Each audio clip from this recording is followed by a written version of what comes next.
Chegamos ao segundo tópico da lição que estamos considerando nesta semana.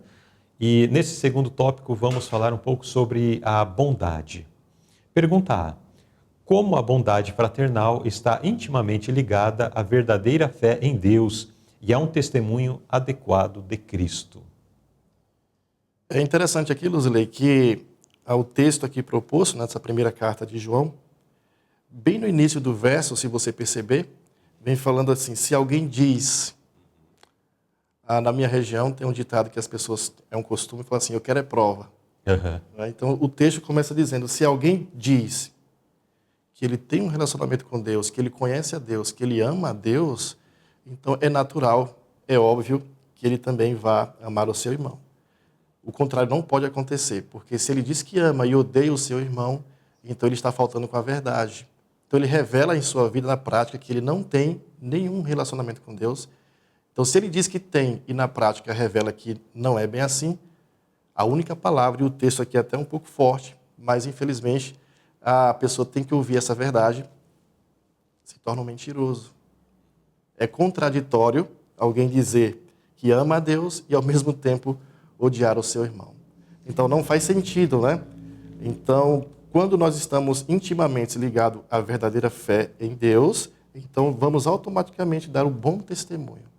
As pessoas perceberão isso. Então, se alguém diz assim, eu sou um bom cozinheiro, ele precisa manifestar que é um bom cozinheiro, entregando bons pratos saborosos, enfim, àqueles que vão degustar, né? Isso aí. Se ele fala, eu sou um bom cozinheiro, mas não entrega esses bons pratos, entrega uma gororoba, a sua ação ou o fruto do seu trabalho faz dele, ou prova que na verdade ele é um mentiroso. Aquilo que ele está dizendo não condiz com o que ele pratica. É bem claro isso, né? É muito óbvio. Agora, qual é o produto que deve ser entregue por aquele que diz que ama a Deus? É o amor ao seu irmão. É interessante que isso é tão forte que a conclusão do verso vai dizer bem assim, olha, pois quem não ama seu irmão, ao qual está vendo ali, como pode amar a Deus a quem não viu? Uhum. Então, este amor ao próximo realmente deve acontecer. Então, se existe esse amor para o próximo, então as pessoas vão perceber que isso realmente vem de Deus. Então, olha bem, se eu amo o meu próximo na prática e eu digo que eu amo a Deus, então as pessoas vão crer de fato. Sim. E você falou na pergunta anterior aí, comentou, que o mundo já anda cético com esse sentimento, do ser humano, naturalmente. Sim. Então, quando vê uma pessoa que é amável, que é gentil, que é bondosa, então as pessoas têm que concluir, isso é muito forte, é de Deus, não é do homem. Então, se tem um relacionamento com Deus, realmente... Por isso que o verso começa dizendo, né, se alguém diz... Né, então, isso é a prática, realmente revelar o amor que vem de Deus e contagiar a outros, claro, e as pessoas vão perceber, não a mim, mas vão perceber Deus na minha vida. Isso é muito forte. Como disse o próprio Senhor Jesus Cristo, né? Para que vejam as vossas boas obras, e isso está no contexto também de uma boa obra, para que vejam as vossas boas obras e glorifiquem o vosso Pai. Exatamente, porque diga-se de passagem, o homem não tem nenhuma bondade, né? Então, qualquer ato de bondade que ele venha a desenvolver, essa bondade, espiritualmente falando, vem de Deus. Exato. Agora, o verso, ele faz menção, eu amo a Deus e odeio o seu irmão, ou odeia o próximo, né? Quem nós podemos listar aqui como próximos? Inclusive, a nota chama atenção para um círculo bem menor, né? Onde são os mais próximos de nós. E que muitas vezes falta a manifestação desse amor. Quem são essas pessoas?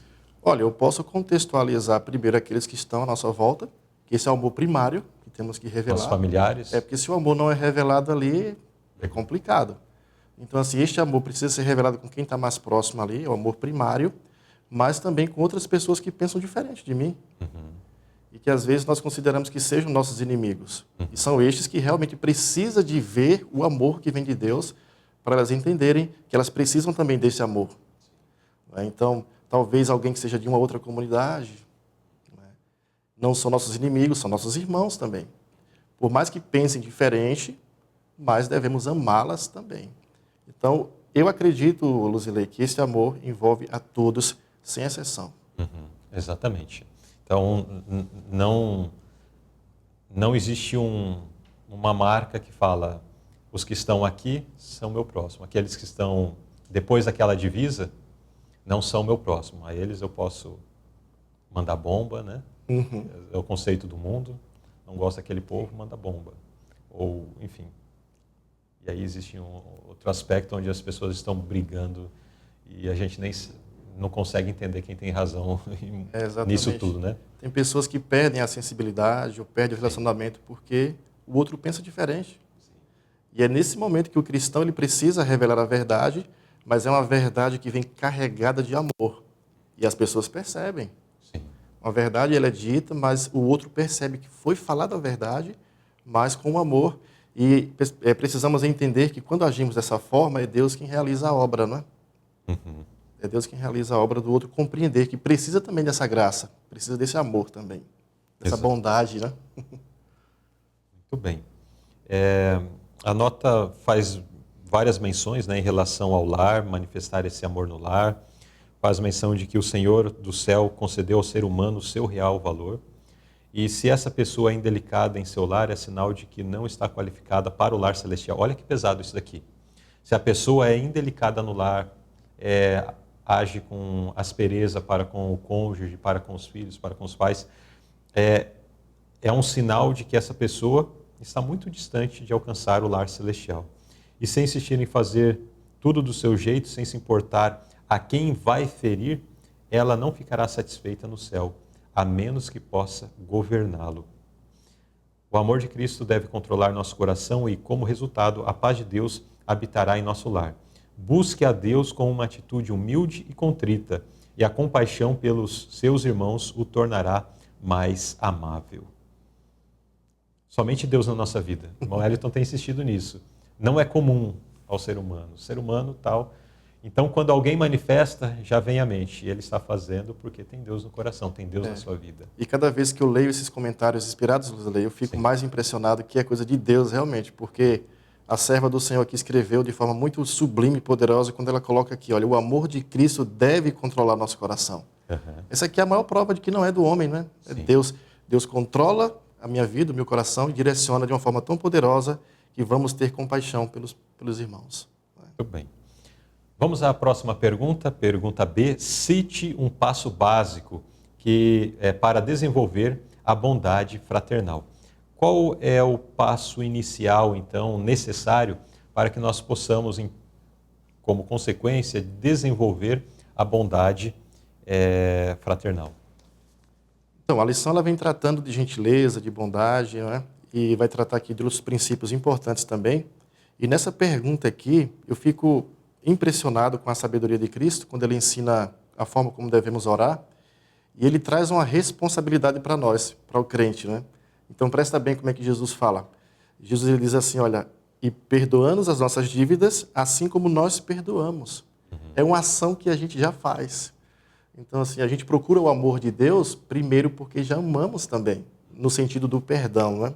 E um passo muito importante para desenvolver isso é você buscando força de Deus para procurar, como aqui o texto vai dizer, ser benigno, ser misericordioso, perdoando uns aos outros, como também Deus vos perdoou. Eu nunca esqueço uma frase que eu vi uma vez alguém comentando, perdão aqui por não lembrar o nome da pessoa, mas a frase ficou marcada, diz assim, só entende da graça quem dela precisa. Então, assim, eu preciso da graça, então eu sei como perdoar. Então, da mesma forma. E essa oração aqui ela é muito sublime.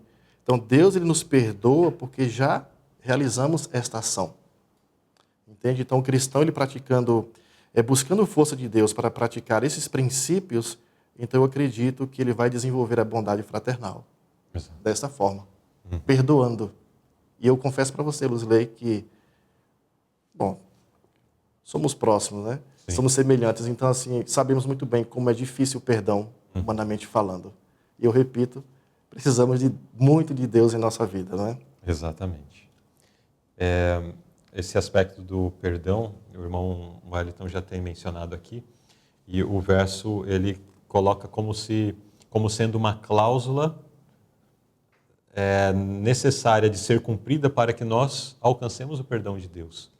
Então, se nós não temos disposição para perdoar aqueles que nos ofenderam, de alguma razão, de alguma forma, por uma questão justa ou por uma questão injusta, não importa. Se nós não temos disposição para perdoar, nós não alcançamos o perdão da parte de Deus. E se nós não alcançamos o perdão da parte de Deus, para onde nós vamos no fim de todas as coisas? Será que seremos destruídos ou iremos para o céu? Logo, se não temos o perdão de Deus, automaticamente seremos destruídos. Então, é extremamente sério isso que está sendo apresentado aqui. É fácil? Não é nada fácil, mas é necessário que nós alcancemos graça e força de Deus para que nós possamos perdoar aqueles que fizeram qualquer mal contra nós e, desta forma, então desfrutarmos também, usufruirmos do perdão de Deus para as nossas vidas. Antes de passar para o próximo tópico, eu quero desafiar nossos amigos, nossos irmãos, internautas, ouvintes que estão nos acompanhando no estudo dessa lição. Compartilhe aí na mídia onde você está nos assistindo, na rede social onde você está nos acompanhando, no Facebook, no YouTube, no Instagram ou, enfim, através do meio que você está nos acompanhando. Compartilhe um testemunho de perdão que você conhece e que te impactou. De repente uma história, uma situação que aconteceu ou que você esteve envolvido ou não, mas que é uma história de perdão que te impactou. Com certeza a sua experiência irá impactar também outras pessoas e ajudará outras pessoas também a se submeterem ao processo divino para que possam liberar perdão a outras pessoas e aí usufruir do perdão que vem da parte de Deus.